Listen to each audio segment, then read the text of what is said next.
Students इसके बाद देखिए जो क्वेश्चन नंबर 4 के बाद हम चले थे, इसमें एक स्लाइड एक चेंज कर रहा हूँ।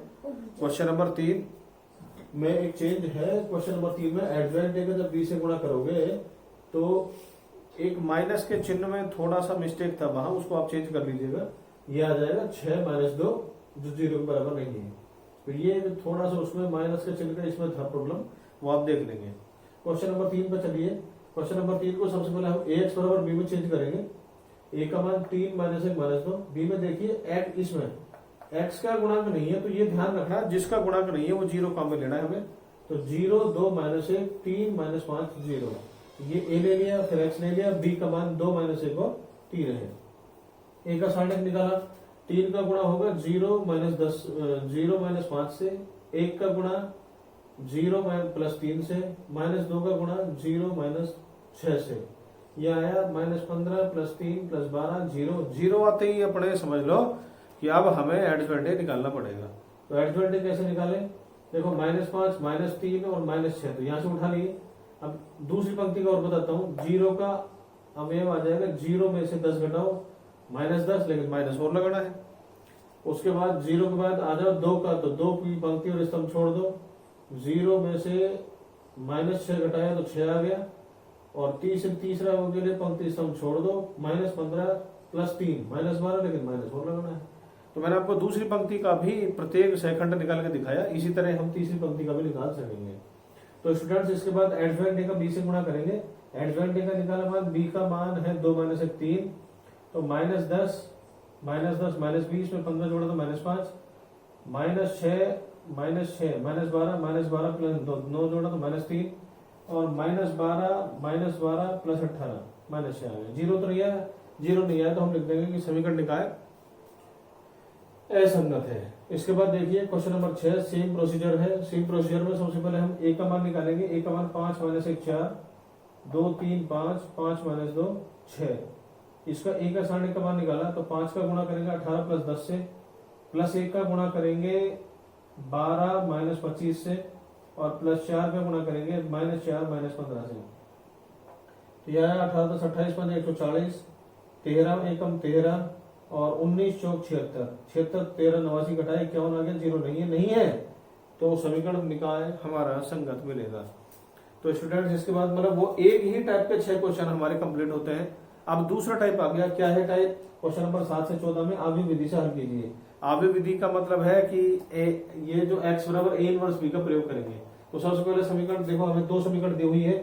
तो इन 2 समीकरणों में हम सबसे पहले क्या करेंगे कि ax बराबर b के रूप में लेकर आएंगे। a का मान दे दिया, b का मान इसी तरह, a का मान तो 5 2 7 3, b का मान 4 5, b का मान 4 5, a इनवर्स निकाला तो एडजॉइंट a का साइन एडजॉइंट ए निकाला तो 5 3 को 3 5 कर दीजिए। इन दोनों में माइनस का चिन्ह का गुणा कर दीजिए, और a का साइन का मान यहां से उठाकर 1 रख दीजिए। अब x बराबर इनवर्स b, तो ये इनवर्स उठाया, b का मान उठाया हमने 4 5, तो 3 चौक 12 में से 10 गया 2, और -28 में 25 जोड़ा तो -3। तो x बराबर 2, y बराबर -3। तो स्टूडेंट्स एक काम जरूर करना आप कि ये x और y के दोनों मान ये 100% एक बार यहाँ और रख के देख लेना आप कि 5 दूनी 10 और 2 3 6, 10 में से 6 घटाए 4, मतलब दोनों समीकरणों में आप 100% मान जरूर, मतलब ये जो x और y के जो मान है, ये जो x और y के जो मान है ये समीकरणों में रख के जरूर देखेंगे कि ये आ भी रहेगा नहीं।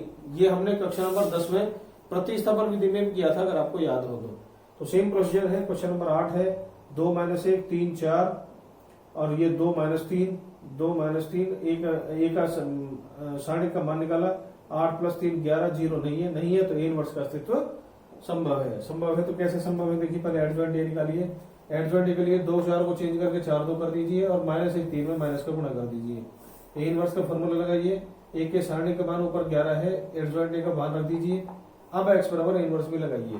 तो इनवर्स भी लगाने के बाद a इनवर्स का मान रख दिया, और b का मान ऊपर से रख दिया हमने। तो -8 -3 -8 + 3 -5, और 6 में 6 जोड़ा तो 12। आपका इसी के साथ क्वेश्चन नंबर, यहाँ x का मान xy रखो, और ये जो -5/11 और 12/11 है, इसके साथ ही ये आपका क्वेश्चन कंप्लीट होता है। मतलब लेकिन करना क्या है, x और y का मान ये दोनों मान यहाँ और रख के देख लेना।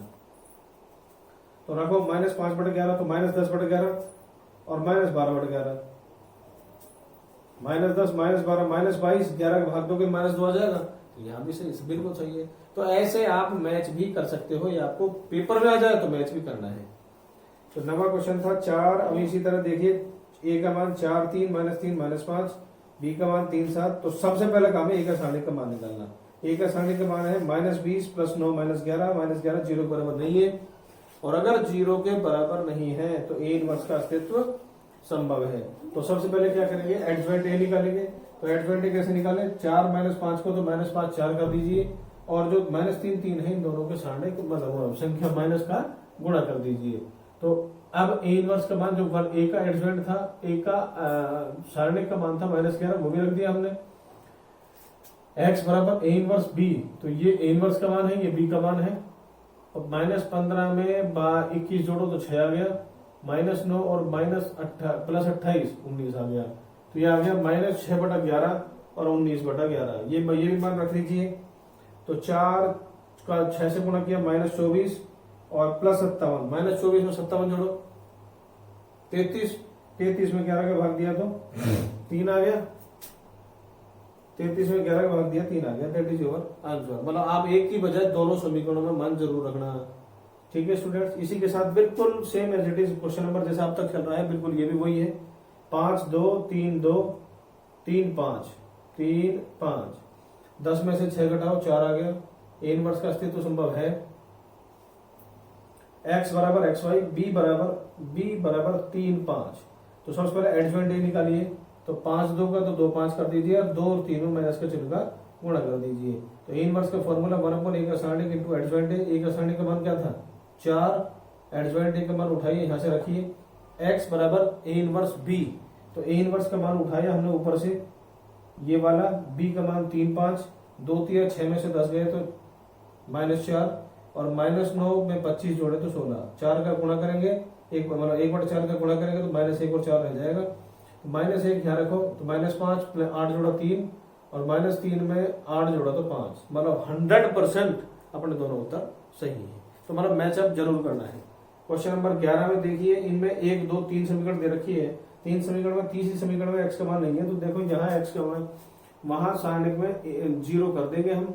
x का मान, b का मान है हमारे पास, तो a का सारणी का मान निकाला। a के सारणी का मान हमारा 0 नहीं आ रहा, और अगर 0 नहीं आ रहा है तो इसका मतलब ए इनवर्स का अस्तित्व संभव है। तो एडजॉइंट ए कैसे निकालूं, जैसा पहले निकालते आया था मैं। एडजॉइंट ए में 2 का गुणा किससे करूं, 10 -3, ये देखो 13 5 और 3 तो वहीं से उठा लो। मतलब जिस तरह पहली पंक्ति के सेकंड निकालेंगे, इसी तरह ही हम दूसरी और तीसरी पंक्ति के सेकंड निकाल सकेंगे। यहाँ अपना क्या था, एडजॉइंट ए। एडजॉइंट ए के बाद क्या करेंगे, x बराबर A inverse B. A inverse का फॉर्मूला 1/a का सारणिक। ए का सारणिक किसके बराबर था, ए का सारणिक हमने निकाला 34 के बराबर था, तो यहाँ तो 1/34। अब देखिए 13 + 6 19 19 और 9 13 12 6 नहीं सॉरी 12, 13 + 12 25 और 9 34, 5 -15 -10 -10 में 27 जोड़ा तो 17, 3 -9 -6 -6 -45 -51, 34 के भाग दो। 34 में 34 से भाग 1 बढ़ गया, 17/34 को 1/2, और 51/34 को 17 से काट दीजिए -3/2। 1 1/2 और -3/2। ये यहाँ रखकर भी देख लो, 1 यानी 2, 1/2, 2 में 1/2 जोड़ा 2.5 में से 1.5 घटाया तो क्या आ गया, 1 आ गया। तो स्टूडेंट्स फिर दोबारा बोल रहा हूं कि चेक जरूर करें। बिल्कुल इसी की तर्ज पर क्वेश्चन नंबर 12 है। तो सबसे पहले ए बनाइए, x बराबर b में लिखिए। ए बनाइए, 1 - 1 1, 2 1 -3 1 1 1। तो a का b का मान है 402। जब ये 1 का गुणा 1 + 3, फिर +1 का गुणा 2 + 3 5, और +1 का गुणा 2 - 1 1। तो 4 + 5 + 1 यानी 10 आ गया। 0 नहीं है, इसलिए ए इनवर्स का अस्तित्व 100% संभव है। इसके बाद एडजॉइंट ए निकालो। एडजॉइंट ए कैसे निकालोगे, पहली पंक्ति का तो यही 4 5 -5 और 1। दूसरी पंक्ति और बता रहा हूं आपको। दूसरी पंक्ति में देखिए 2 का क्या आएगा, पंक्ति स्तंभ छोड़ो, 1 -1 -1 -2, लेकिन माइनस का गुणा करना है यानी 2 आ गया। एक के लिए पंक्ति स्तंभ छोड़िए, 1 माइनस 1 0 आ जाएगा। फिर एक के लिए कीजिए -3 + 2, -3 -2 -5। दूसरे अवयव के लिए देखिए, दूसरा अवयव तो हो गया था, तीसरे अवयव के लिए देखिए, तीसरे ये 3 के लिए देखिए, पंक्ति और स्तंभ छोड़िए, 1 + 1 2 प्राप्त हो गए, लेकिन माइनस का चिन्ह भी और लगाना है। तो जिस तरह 2 पंक्तियों को प्राप्त किए, इसी तरह हम तीसरी पंक्ति को प्राप्त कर सकते हैं। तो एडजॉइंट के बाद सबसे पहले क्या करें, x बराबर a inverse b। a inverse का मतलब है 1/a का सारणी। a का सारणी हमारा आया था 10 के बराबर, ये एडजॉइंट a का मान रखा और b का मान हमने रख दिया 402, गुणा किया 4 चौक 16 + 0 + 4 20 आ गया, -20 + 0 + 10 -10 आ गया, 4 0 और 6 10 आ गया, 10 का भाग दीजिए, 2 - 1 और 1 आ गया। यहाँ रखिए 2 - 1 और 1 2 - 1 यानी +1 तो 4 आ गया। एक और पर रख लीजिए, ये आ गया 4 + 1, 4 में से 1 घटाया 3 3 और 3 में से 3 घटाया तो 0। तो मैंने 2 समीकरण में रख लिए हैं। स्टूडेंट्स आप 2 नहीं 3 समीकरण में चेक करेंगे ताकि हमें 100% ये श्योर हो जाए कि हमारा उत्तर सही है। तो स्टूडेंट्स इसके साथ क्वेश्चन नंबर 12 कंप्लीट हुआ। अगले पेज में क्वेश्चन नंबर, इसके बाद क्वेश्चन नंबर 13 पर चलेंगे हम। दी गई समीकरण आपको जो दी हुई है वो ax बराबर b के रूप में लिखी जा सकती है। यहाँ a ये मैट्रिक्स है, b x ये है और b ये है। हमें करना क्या है, x का मान निकाल, x y z का मान निकालना है। तो जहां a बराबर x बराबर और b बराबर, a का साइन निकाला, 2 का गुणा 4 + 1, 3 का गुणा -2 -3, 3 का गुणा -1 -6, -1 + 6, तो 5 दूनी 10, 5 तिया 15, 5 तिया 15, कितना हो गया 40। जीरो तो नहीं है, नहीं है तो कोई दिक्कत नहीं, तो बहुत अच्छी बात है। a इनवर्स का अस्तित्व संभव है। तो a11 तो देखो 5 5 5, ये तो तीनों 5 हो गए। 21 देखिए, 21 के लिए पंक्ति स्तंभ छोड़िए, -6 + 3 यानी -3, माइनस और लगाना है इसलिए +3 आ जाएगा। 22 के लिए पंक्ति स्तंभ छोड़िए, -4 -6 -10, 22 -4 -9 -13, 23 पंक्ति स्तंभ छोड़ा, -2 -9 -11, लेकिन माइनस और लगेगा। तो जिस तरह 2 पंक्ति को निकाले तो तीसरी पंक्ति का भी बड़े आराम से निकाल सकते हैं। तो पहले फॉर्मूला लिखिए, फॉर्मूला लिखने के बाद इन सभी के मान रखिए।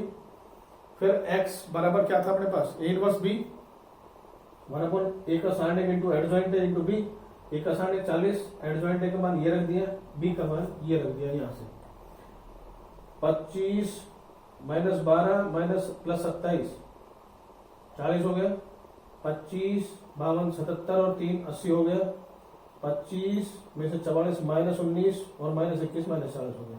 40 का गुणा कीजिए, 1 2 और -1। लेकिन स्टूडेंट्स एक बात और याद रखना, जो मैंने पहले बोला था कि x y z के मान आप यहाँ रख के जरूर देखें समीकरणों में, ताकि आपका मान 100% सही रहेगा, हम कह सकें कि सही है। तो इसके बाद है अगली समीकरण, समीकरण नंबर क्वेश्चन नंबर 14 बिल्कुल 13 की तर्ज पर है। इस समीकरण ax बराबर b के रूप में व्यक्त की जा सकती है।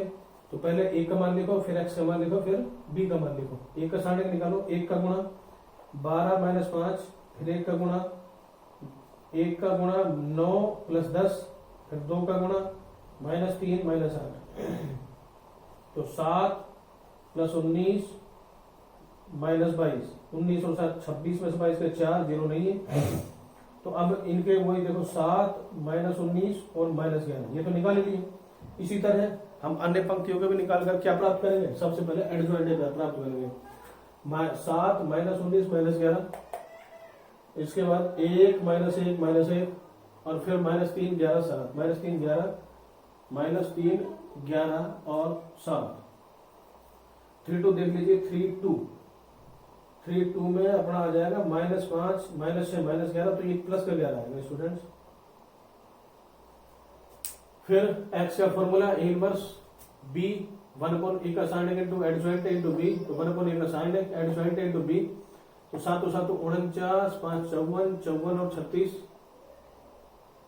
7 49 7 -5 12, 7 1 -3, तो ये 7 1 ये -3 है, ये तो सबसे पहले देखो 7 7 49 में से 5 घटाओ 44, 44 में 36 घटाओ तो 8।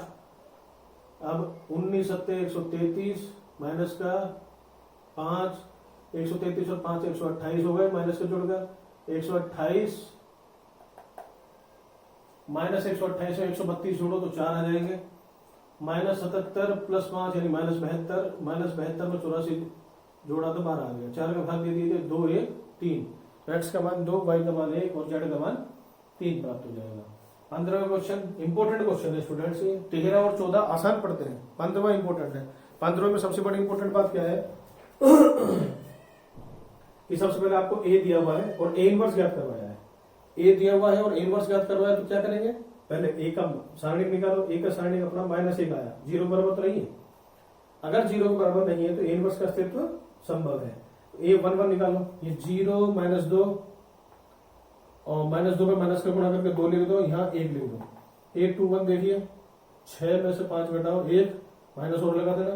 a 2 2 -4 -5 -9, a 2 3 2 + 3 5, लेकिन माइनस और लगाना है। तो इस तरह तीसरी पंक्ति का भी याद कर लेंगे।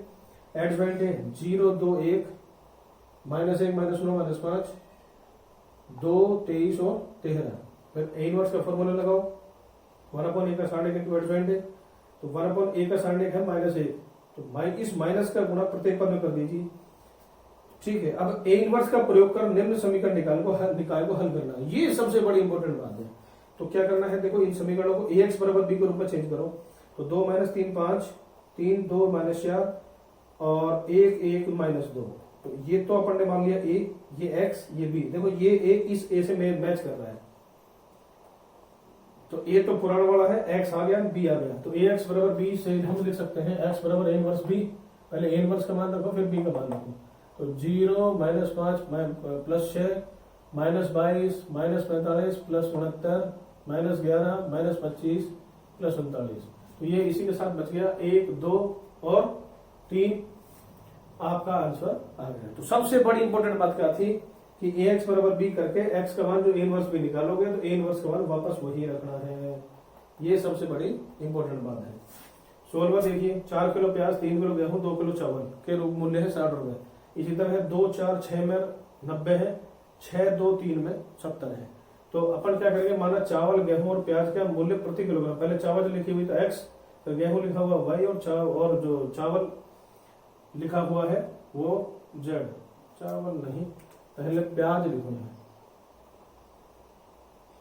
प्याज गेहूं चावल।